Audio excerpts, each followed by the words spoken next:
முதல் நிலை, அன்புக்கு தண்டனை.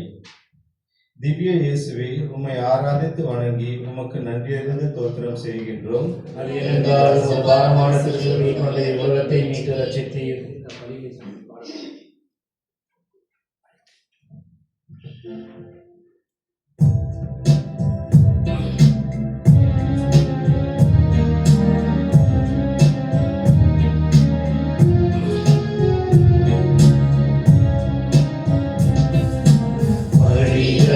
சுமதி பரிகசித்தார், உயிர் பறித்திட எண்ணி தீர்ப்பளித்தார்.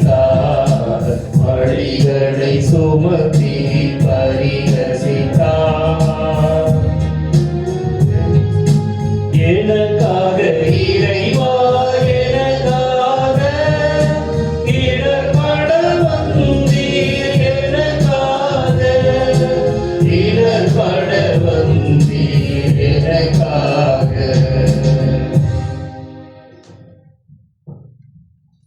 முதல் நிலை, அன்புக்கு தண்டனை. இவ்வுலகை ஒரே சொல்லால் படைத்த இறைவன் தன்னால் படைக்கப்பட்ட மனிதனின் முன்னால் நீதி தீர்ப்புக்கு உள்ளாகி குற்றவாளி கூண்டில் நிறுத்தப்படுகிறார். பிலாத்து மனசாட்சி முழுவதும் மழுங்கடித்த மனிதன். தன் மனைவியின் மூலமாக அதை புதுப்பிக்க வாய்ப்பு கிடைத்தும் தன் பதவிக்காக அதை தவறவிட்ட ஒருவன். இயேசு சாவுக்கு உரியவன்.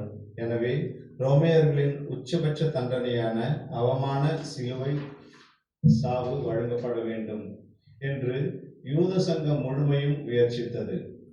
வறியவரின் காவலரான இயேசுவை கொன்று எளியவரின் வாழ்வை இருளுக்குள் தள்ள மொத்த அதிகார வர்க்கமும் எத்தனித்தது. சாவுக்காக இயேசு ஒருபோதும் அச்சமடையவில்லை. ஆனால் அன்பு வாழ்வுக்கு கல்லறை கட்ட வேண்டும் என்ற அவர்களின் செயல் அவரை மிகவும் வருத்தியது. பதவிக்காக நீதியை கொன்று இயேசு சிலுவைக்கு சாவுக்கு உரியவர் என்ற தீர்ப்பு எழுதினான் பிலாத்து. பிலாத்து மறைந்தாலும் இன்னும் நீதியை கொள்ளும் பிலாத்துக்கள் இருக்கத்தான் செய்கின்றனர். இவற்றை வாய்மூடி மௌனியாக வெறும் பார்வையாளர்களாக வாழும் நாமும் பிலாத்துக்கள் என்பதை மறக்க வேண்டாம். இயேசுவின் சிலுவை மரணத்துக்குள்ளாக கலங்கும் நாம் அநியாயமாக தண்டிக்கப்படுவோருக்காக குரல் கொடுத்திருக்கின்றோமா, இல்லை அவர்களுக்காக ஆதங்கப்பட்டிருக்கின்றோமா? சிந்திப்போம்.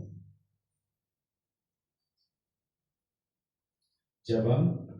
அன்பே உருவான இறைவா, ஏனெனில் மனிதம் மறந்திட நீர் காட்டிய அன்பு வாழ்வில் நாங்கள் என்றும் நடந்து உலகில் நீதியை நிலைநாட்ட வரம் தாரும். ஆமென். எங்கள் பேரில் இரக்கமாயிரும் சுவாமி, எங்கள் பேரில் இரக்கமாயிரும். எங்கள் பேரில் இரக்கமாயிரும் சுவாமி, எங்கள் பேரில் இரக்கமாயிரும். மரித்த விசுவாசிகளுடைய ஆத்மாக்கள் சர்வேஸ்வரனுடைய இரக்கத்தினால் நித்திய சமாதானத்தில் இளைப்பாற கடவுளே. ஆமென்.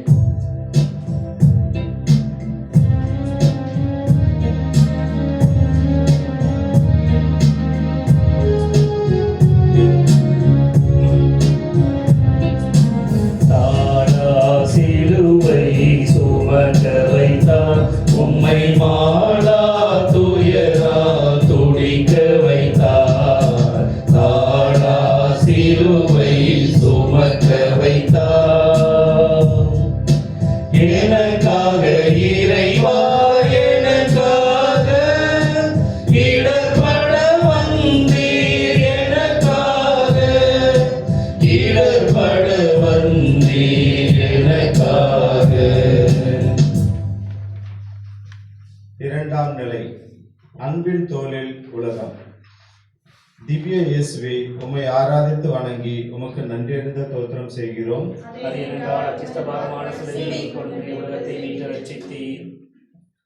தன்னையே இறைவனின் மகன் என்று சொல்லிக்கொண்டு இறைவனுக்கு இழுக்கு சேர்த்தவன் என்ற குற்றச்சாட்டுக்கு ஆளாகி சிலுவை மரணத்தை பெற்றார் இயேசு. மாசற்ற இயேசுவின் தோளில் பாரமான சிலுவை சுமத்தப்பட்டது. ஆம், உலகத்தின் பாவம் அனைத்தும் மனுமகனின் தோளில். குற்றமற்றவரை குற்றவாளியாக்கி கொடூரமான சாவுக்கு கையளித்து கைப்பற்றி சிரித்தது அதிகார வர்க்கம். இருப்பினும் இயேசுவின் முகத்தில் மட்டற்ற மகிழ்ச்சி. காரணம், தன் கொடிய சாவால் பாவத்துக்கும் சாவுக்கும் சாவுமணி அடிக்கப் போகிறேன் என்பதால் இயேசு துணிந்து வலிந்து சிலுவை மரத்தை ஏற்றுக்கொள்கிறார். இறைவன் தான் படைத்த நீச மனிதனின் ஈடேற்றத்துக்காக தன்னை முழுமையாக தரும் அன்பு அளப்பரியது. இதைத்தான் புனித அகஸ்தீனார் கூறினார், அடிமையை மீட்க மகனை அளித்த அளப்பரிய அன்பு பெருக்கு என்று. இறைவனின் அன்பை போற்றுகிறார். இன்று நமது அன்பு பணி எவ்வாறு இருக்கிறது? கொடுத்த பணம், பொருள், உதவிக்கு பாதகைகள் வைத்து விளம்பரம் தேடி தம்பட்டம் அளிக்கும் நிலைதானே. இயேசு கேட்பது பணம், பொருள் தாண்டி உண்மையான உடனிருப்பு, உறவு என்பதை மறவ வேண்டாம். சமூகத்தின் ஏற்றத்திற்கு நமது அர்ப்பணிப்பு தேவை. பிறரின் சோதனையில் நமது உடனிருப்பு தேவை என்பதை உணர்வோம்.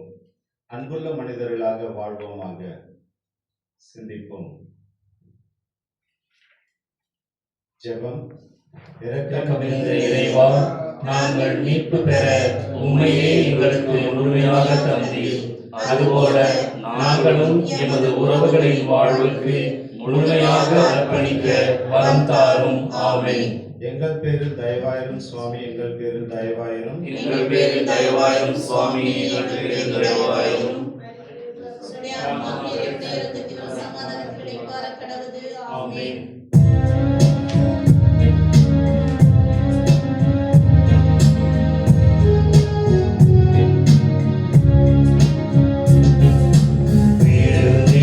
சிலுவை படுவோடு மீண்டும் எழுந்தீர் தூயர்களின் நினைவோடு. விழுந்தீர் சிலுவை படுவோடு. எனக்காக இறைவா, எனக்காக இடர்பட வந்தீர். எனக்காக இடர்பட வந்தீர். எனக்காக. மூன்றாம் நிலை, அன்பின் பாதையில் முதல் சறுக்கல். திவ்ய இயேசுவே, உம்மை ஆராதித்து வணங்கி உமக்கு நன்றி அறிந்த தோத்திரம் செய்கின்றோம்.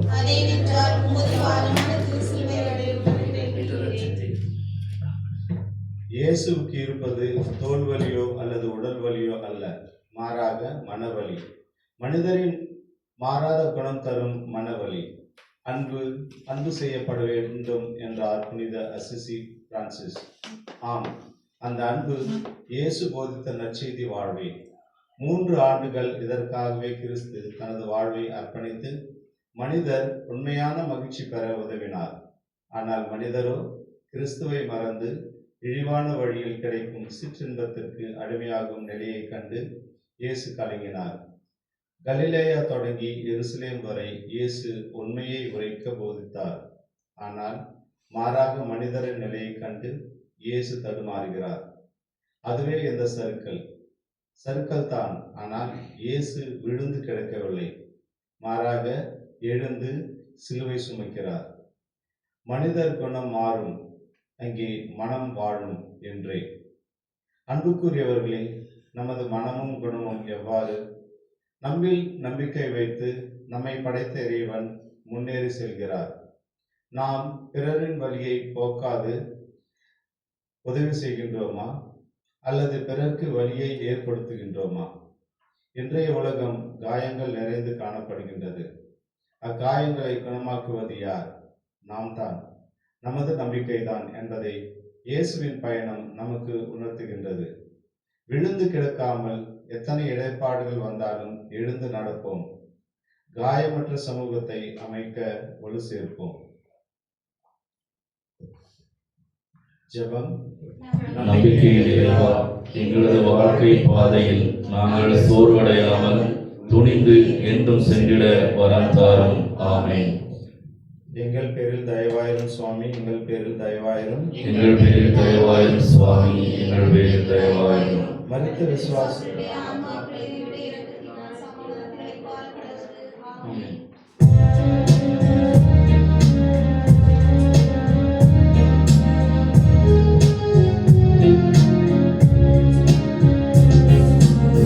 ஆகிட ஒன்றாதுயருற்றே உம்மை ஊற்றார் தாங்கிட உண்ணா துயரோற்றே. எனக்காக இறைவா எனக்காக இடர்பட வந்தீர், எனக்காக இடர்பட வந்தீர் எனக்காக. நான்காம் நிலை, அன்பின் சந்திப்பு. திவ்ய இயேசுவே, உம்மை ஆராதித்து வணங்கி உமக்கு நன்றியறிந்த தோத்திரம் செய்கிறோம்.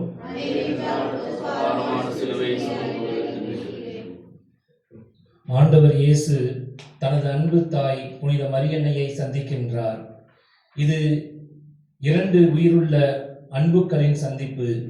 5 மாதங்கள் தன் கருவிலே இறைவனின் வார்த்தையை தாங்கி அதற்கு உருகொடுத்து இவ்வுலகிற்கு இயேசுவாக வழங்கினார். கருவிலும் கரத்திலும் மார்பிலும் போற்றி வளர்த்த மகன் கொடிய வதைக்கு உள்ளாகி சிலுவை சுமந்து குற்றவாளியாக ஊர் தூற்றும் நிலை கண்டு அன்னை மரி பதறுகிறார். கண்ணீர் கடலாய் நிற்கும் தன் அன்பு தாயின் கரம் பற்றிய இயேசு அங்கு வார்த்தைகள் இல்லை, கண்கள் மட்டுமே ஆறுதலை பரிமாறிக் கொள்கின்றன. ஆனால் இதுதான் இறைவனின் திட்டம் என அறிந்து அனைத்தும் மனதில் பொதிந்து பொங்கி அழுகிறார் மரியா. மகனின் பயணம் ஒரு அன்பு பயணம் என புரிந்த மரியா ஆறுதல் அடைகிறார். இன்றும் பல தாய்மார்கள் கண்ணீரோடு நிற்கின்றனர். இவர்களின் கண்ணீருக்கு இயேசு போல அன்பு பயணங்கள் அல்ல, மாறாக தடம் புரண்ட மனித வாழ்வாள் மது, மாது, பணம், தீவிரவாதம், திருட்டு என வாழ்வை இழந்து நிற்கும் பிள்ளைகளின் நிலைகள் உண்டு. இன்று பல பெற்றோர்கள் தங்கள் பிள்ளைகளுக்கு படிப்பு மற்றும் ஏற்றங்களை தர முயலுகின்றனர். ஆனால் கடவுள், மனசாட்சி, அன்பு, வாழ்வு எதையும் தர மறுக்கின்றனர். விரைவு சமூகத்தில் கரைபடிந்த மனிதர்களை உருவாக்குகின்றனர். இங்கு தேவை இயேசுவின் வழி நடக்கும் மனிதர்கள். தாய்மார்களே, இதை அன்னை மரியாவிடம் கற்றுக்கொள்ளுங்கள். ஜெபம். அன்பின் இறைவா, உன் தாய் மரியன்னையைப் போல நல்ல பிள்ளைகளை நாங்கள் இந்த சமூகத்திற்கு வழங்க அருள் தாரும். ஆமென். எங்கள் பேரில் தயவாயும் சுவாமி, எங்கள் பேரில் தயவாயும். மரித்த விசுவாசியுடைய ஆன்மாக்கள் சர்வேசுடைய இரக்கத்தினால் நித்திய சமாதானத்தில்